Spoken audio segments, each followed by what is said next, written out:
he was mentioned during the hearing, during Senate inquiry.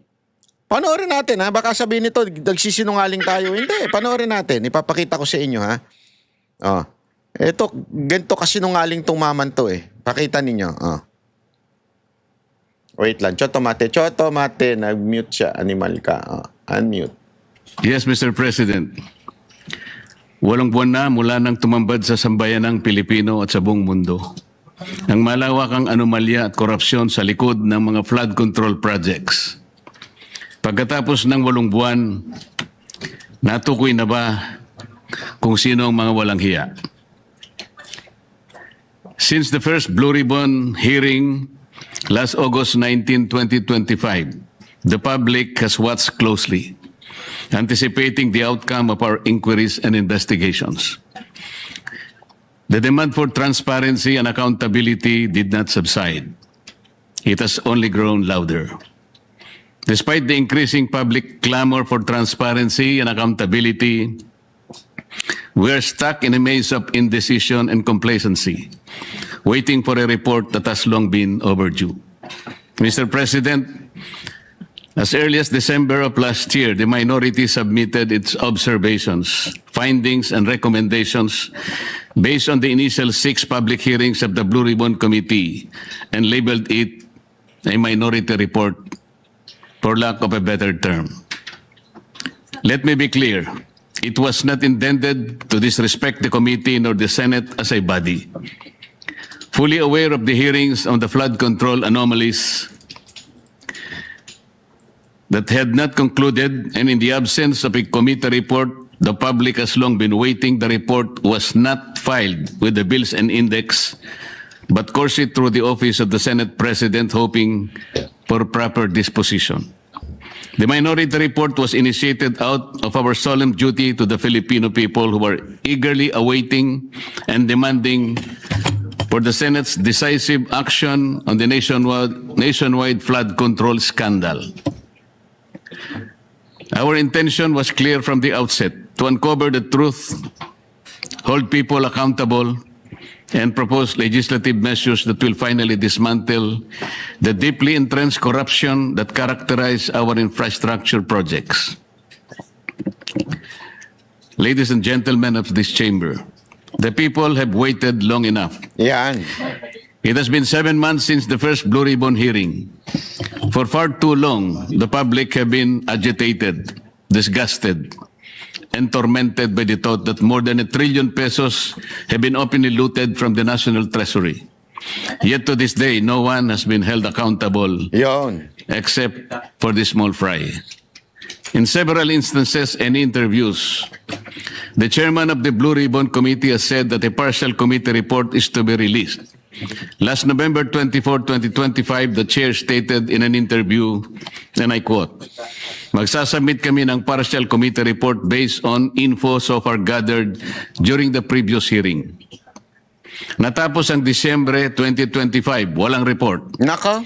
Then on January 14, 2026, during the kapihan sa Senado, another statement was made that the report was still being drafted by his staff, even chiding them for being inept. Are we supposed to depend solely on the capacity and perhaps the willingness of our staff to produce a report that the Filipino people have been waiting for? A report that is not merely a formality but a duty we owe to the public we serve. It was out of exasperation that on January 20, 2026, we took it upon ourselves to formally release the minority report in a press conference to prevent the findings of our inquiry from being stalled while the public continues to wait for answers. Yet again, on January 26, 2026, the chairman once again said that BRC's partial committee report was almost finished. Mr. President, the minority report was not done half-heartedly, nor was it done out of disregard for this institution. It was done because the Filipino people have been waiting for this chamber to tell them what has been found. The submission of a minority report therefore served a simple yet necessary and urgent purpose to let our people know that something has been done, at least from our side. Sadly, after the minority's press conference, said report was vilified without even the courtesy of reading it.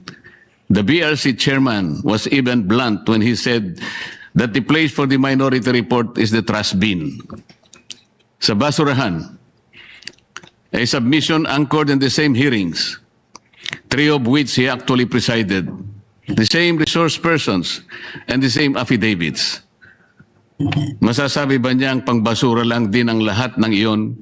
Kung itatapon sa basurahan ang ulat na ito, hindi ba't para na rin nating itinapon ang lahat ng ebidensya kasama na ang 2 privilege speeches niya na ginamit sa minority report? With due respect, the Senate was never meant to be a place where inconvenient findings are thrown into the trash bin just because they challenge the preferred narrative. The minority report exposes how ghost and defective blood control projects stem from systemic corruption embedded in the country's infrastructure planning, budgeting, and implementation processes. It unraveled a corrupt monitoring and quality control system that gave way to a normalized system of kickbacks, rigged bidding, and budget insertions involving lawmakers, DPWH officials, and favored contractors, even as it recommended comprehensive reforms through proposed measures to address the issues across all stages of project implementation. Finally, the minority report raised serious concerns about veering away from the initial course of investigation, from pursuing major perpetrators to selective summoning of witnesses, intimidation or discrediting of whistleblowers, and the failure to summon key political figures. This shift will undermine public trust and weaken the truth-seeking function of the Blue Ribbon Committee.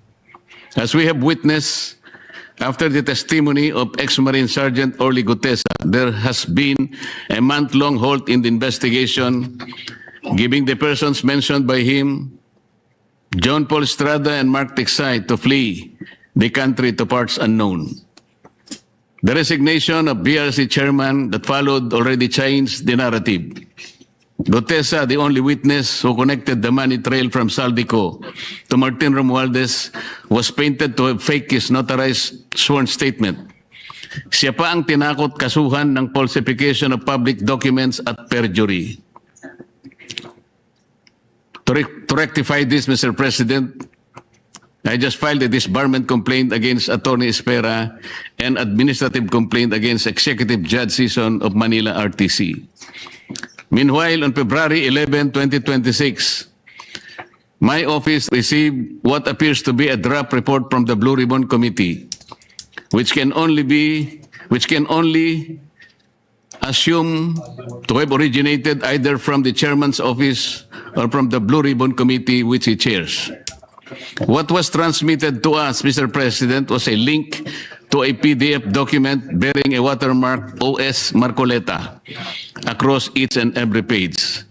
Yet the said partial report does not bear the signature of the chairman, a formality ordinarily expected of any report issued by a committee, particularly from the Blue Ribbon Committee. Given the circumstances, the status of the Blue Ribbon partial report is unclear, and it could easily be disowned or disavowed at a later time.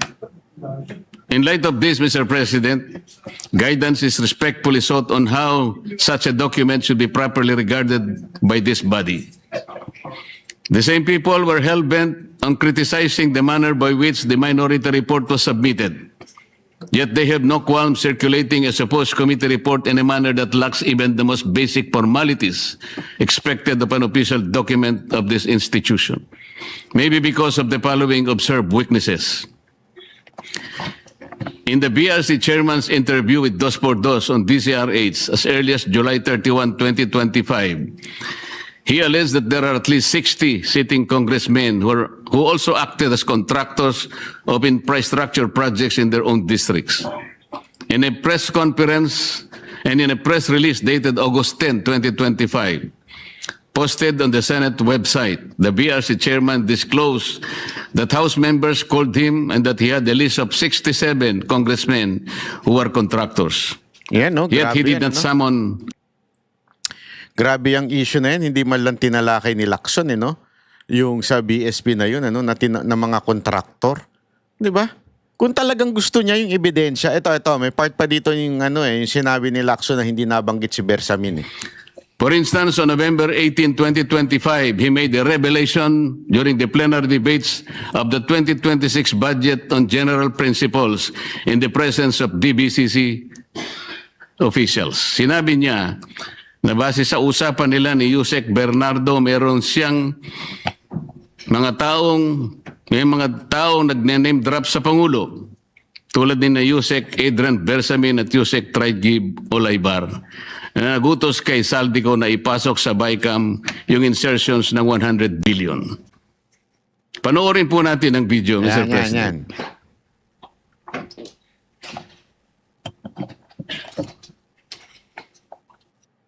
Sabi niya, ang pagkaalam niya, kasama si Yusek Adrian Bersamin.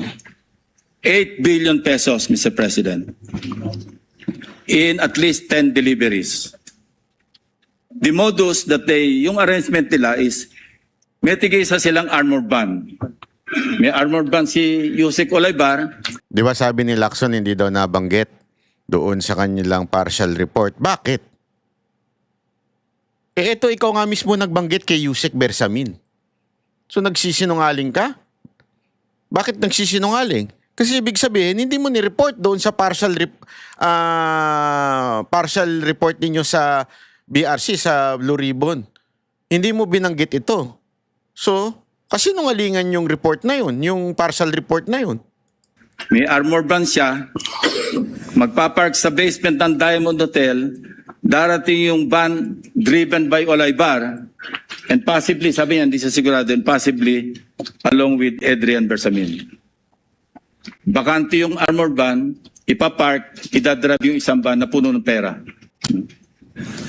Ranging from 800 million hanggang 2 billion. Umabot ng 2 billion only because sometime in March, yung kanyang date na sinasabi from, I think, March hanggang April, yung delivery. Very good nga raw siya, sabi ni Yusek Olaybar, kasi nakakapag-deliver.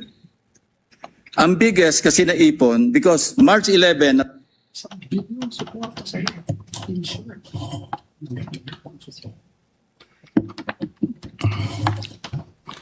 Ngunit kailanman ay hindi po naimbitahan si Yusek Adrian Bersamin upang harapin at linawin ang akusasyong ito na mismong chairman pa ang nagsiwalat sa plenaryo. Ayun.